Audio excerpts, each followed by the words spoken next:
One night when I got up to use the bathroom, I saw a huge dark figure standing on the rooftop of the building across from us. It slowly raised its arm as if waving at me. Just as I was puzzled, a pair of hands suddenly covered my mouth from behind. My mother's trembling voice came from next to my ear. "Don't make a sound, it can hear." The shadow was still waving endlessly. Its silhouette was much larger than a normal adult. My mom slowly pulled me back into the room, and only when we were completely out of the window's view did she let go of me, then rushed to the bedside and shook my dad frantically. "Wake up! Wake up! That thing is here." My dad, who had been sleeping soundly, suddenly sat up. "What did you say?" "It's him. That thing is here, on the rooftop across the street." My mom's voice was low and full of fear. Under the bright moonlight, I could see the color drain from my dad's face. He rushed to the window and yanked the curtains shut. The room was plunged into darkness. All these years, after moving so many times, how can he still find us? My dad's voice was hoarse. "Dad, Mom, what exactly is that thing?" I couldn't help asking. My mom immediately covered my mouth, her fingers ice cold. "Don't make a sound, it can hear." Dad sat heavily on the bed, looking at me with deep worry. The older the child gets, the stronger the scent becomes. My mom clenched her fists tightly, her eyes filled with hatred. "He already took one of our children. What will it take for him to leave us alone?" She was talking about my twin brother, but Dad had always told me that my brother died of illness when we were little. Clearly, there was more to the story. "Mom, how did my brother really die? And what was that thing just now?" My mom didn't answer. She just grabbed a face mask and put it over my mouth in a panic. "Sweetheart, don't ask anymore. Put the mask on. Try to breathe as quietly as you can." To be honest, I'm a 16-year-old guy. I'm not used to my mom calling me that. But in our house, there's always been one strict rule. After sunset, no one is allowed to call me by my name. I still remember that one night clearly. My mom muttered my name in her sleep, and after waking up, she slapped herself like she was mad, until blood seeped from the corner of her mouth. That night, we fled the city like fugitives. Dad dragged a suitcase from deep inside the wardrobe, just like he had last time. "Pack quickly," he said to Mom. "We have to go. Now." The truth is, we had only moved here 2 months ago.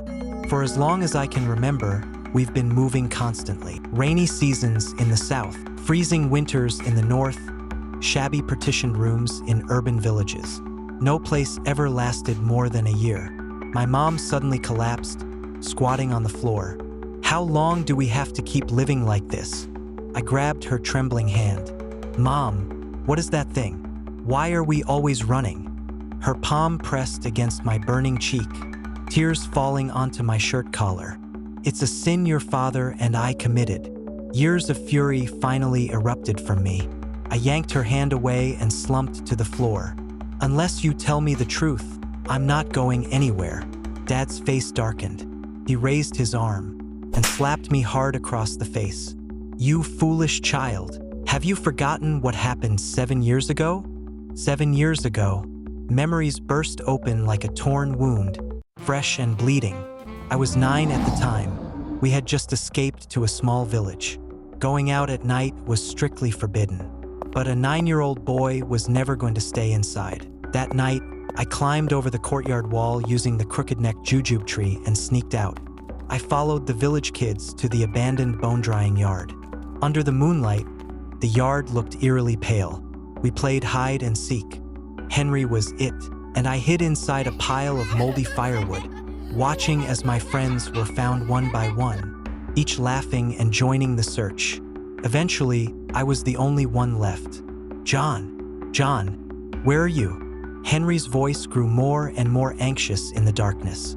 The other kids had all gone home. Only he stubbornly kept calling my name, circling the bone yard again and again. The pile of firewood was hot and damp, and I unknowingly fell asleep, until that scream pierced into my eardrums. I jolted awake to find the bone yard terrifyingly quiet. In the moonlight, only a streak of horrifying blood remained. Henry's cloth shoes lay abandoned at the end of the trail. The village was small, surrounded by mountains on 3 sides. On clear days, you could see Nanshan from the yard, and that trail of blood led toward the south. I looked in that direction and saw a huge dark figure standing among the farmland, waving at me. I froze in terror, wanting to scream but unable to make a sound. The villagers had heard Henry's scream and soon came flooding in from all directions with torches. What happened? What's going on? Henry's mother collapsed in grief, clutching the blood-soaked shoe. The village chief led the young men in pursuit along the blood trail. My family and I followed the crowd up the mountain. At first, it was just scattered drops of blood. Then it became splashes. It was only then that I realized there was so much blood in a human body. We followed the blood all the way to the top of Nanshan. There was no sign of Henry along the way. Eventually, we found a pile of mangled flesh next to his blood-stained clothes. By the time my parents arrived, I was standing in the crowd, completely stunned. Both of them were breathless, obviously having run nonstop the moment they heard the news. My dad came straight up and kicked me. "You little brat, who told you to sneak out at night?" They didn't talk to anyone in the village, didn't ask about Henry. They just grabbed me and hurried back down the mountain. At first, they were walking, then walking faster, and finally running full speed. When we got home, they said nothing, just packed up and drove away. Later, I heard the police had sent a huge search party into the mountains, but came up with nothing. What happened after that, I don't know. I only know that for years afterward, my dad anonymously sent money to Henry's family. Back in the present, I sat on the floor, my cheeks still numb from my dad's slap, but suddenly a thought flashed through my mind. Dad, the night Henry disappeared 7 years ago, I saw a dark figure waving at me too. Another slap came down hard. You've got the nerve to say that? You were the one who should have died that night. The night road was pitch black. My dad stepped on the gas like mad. The tires screeched around corners, almost crashing into a dirt truck head-on. In the back seat, my mom held my hand in a death grip, her palm clammy and cold, her nails nearly piercing my skin. "Slow down," she cried. Her voice trembled. "No." Dad stared straight ahead, his knuckles white. "The fog's coming. We have to get on the highway before it rolls in." I looked out the window. The night wind was dry. There wasn't a hint of fog, but it felt like my dad was racing something invisible, something chasing us. He stepped harder on the gas, and just as we were about to reach it, the fog rolled in without warning. The toll station lights blazed red. The barrier slowly began to lower. Dad didn't slow down. Bang! A violent crash. The sound of the barrier shattering exploded in my ears. My heart nearly stopped. "Dad, that's illegal!" I cried. He didn't answer. He just gripped the steering wheel tighter, his eyes locked on the dense fog ahead. Then suddenly, I saw a little boy standing on the side of the highway. He slowly raised his arm and waved at me. I caught a glimpse of Henry standing by the roadside, staring directly at us, the corners of his mouth slowly stretching into a grin. But I clearly remembered he died 7 years ago. My heart skipped a beat. I clenched my fists and slammed them hard against my dad's seat. "Dad, it's Henry." My mom immediately covered my mouth. "You saw wrong. That's not Henry." Dad's voice turned cold and tense, even more so than mine. The car kept moving forward. I struggled to look back. The roadside was a white, empty blur. Nothing there. But the ghostly image coiled around my memory like a fog rolling through my chest. Just then, a sharp burst of static exploded from the speakers, completely out of nowhere. But Dad never even turned on the radio. The next second, a cold, familiar voice came through. "John, where are you? John, I have to find you." Henry's voice? My blood froze. My face turned pale. My head felt like it would split open. I pressed one hand hard to my pounding temple, the other pointed at the radio, but my mouth, though opening and closing, couldn't form a single sound. Mom noticed my reaction. "What's wrong, sweetheart?" Fear gripped my throat like an invisible hand. Couldn't they hear it? Was I the only one hearing that voice? Mom followed my stiff finger to the strange radio. She flinched as if from a nightmare. "John, the radio." Dad punched the speakers. The deathly voice stopped abruptly. I collapsed back in my seat, gasping for breath. Trembling, I asked them, Mom, something's haunting me, isn't it?" That question drained everything out of me. "Sweetheart, don't ask," Mom said, her voice trembling, looking away from me. A surge of rage burst in my chest. Years of hiding like rats, always in the dark. I'd had enough. What have we been running from all these years? Tell me. The inside of the car fell deathly silent. Maybe it was just my imagination, but the temperature suddenly plummeted. Right then, the radio came back to life. "Due to heavy fog, traffic restrictions are in place. The highway will be closed in all directions. Vehicles currently in transit, please exit the highway at the nearest off-ramp." Fog churned outside the window, visibility was near zero. A highway exit appeared up ahead. Dad slowed down and pulled into the toll station.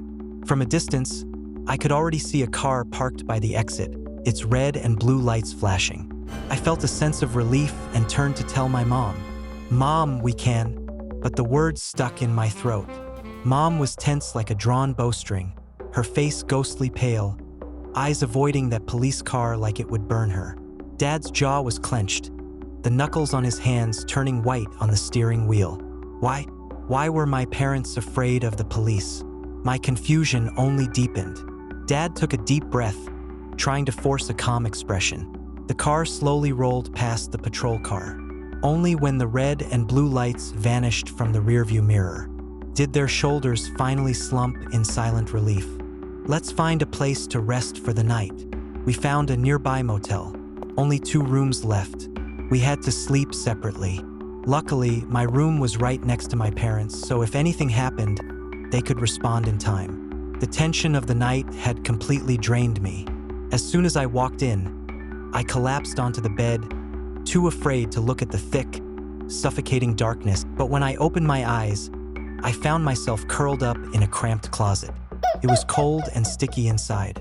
From somewhere in the darkness, a chilling voice rose, slippery and unnatural, like it had crawled out of the deepest pits of the earth. Over and over, it called my name. "John, John, where are you?" It wasn't Henry's voice. This one was colder, filled with something that pierced right into my bones. I trembled violently in the dark, recognizing something eerily familiar about the scene. I held my breath and leaned toward the narrow crack in the closet door. Peering through it, I saw a towering black figure. It stood in the room, not quite human, calling my name again and again with an inhuman tone. "John, John, John, John, John." The shadow wouldn't leave my mind. My head throbbed as if it would explode. I thrashed, sweating and wide-eyed, before everything suddenly went black. "Sweetheart, wake up, wake up." My mother's voice pulled me out of the void. I struggled to open my eyes. Her tear-streaked face hovered above me, her hands cupping my cheeks. I wanted to wipe her tears, but I realized I couldn't move. My father was holding me tightly. When I looked down, I saw something in my hand, a cold, shiny metal coat hanger. The room was in shambles. In the corner, the hotel front desk clerk was crouched down, moaning in pain, blood seeping through his fingers where he clutched his head. And then I understood, but confusion and horror crashed over me even harder. Wasn't I just sleeping? Collapsed to the ground, shaking. What happened? The front desk clerk scrambled out of the room in terror. My mother sobbed and then finally spoke. "It's our fault. It happened a year ago. We left you and your brother alone at home while we went out. You two were playing hide and seek. But when we came back, you were both on the floor. You were holding a knife, and your brother was gone. We fled that night, left your grandparents to take care of his body. After seeing many doctors, we finally learned you had dissociative identity disorder. If someone calls your name at night, you might lose control and eliminate them. Henry was one of them too. I felt like I was struck by lightning. Every memory, Every shadow, every strange moment, it all made sense. That massive black shadow that haunted me in dreams, whispering my name, was my brother. All these years, Dad hadn't been running from something. He was protecting me. I whispered, "Then what about the hotel clerk just now?" My mother explained, "You left your luggage at the front desk. He couldn't reach us, so he called your name." And then, before she could finish, sirens erupted outside. Heavy, rapid footsteps thundered through the hallway, like war drums. I was taken away. The trial ended. I was committed to a psychiatric hospital. There, I said goodbye to the past, to the shadow, and to Henry.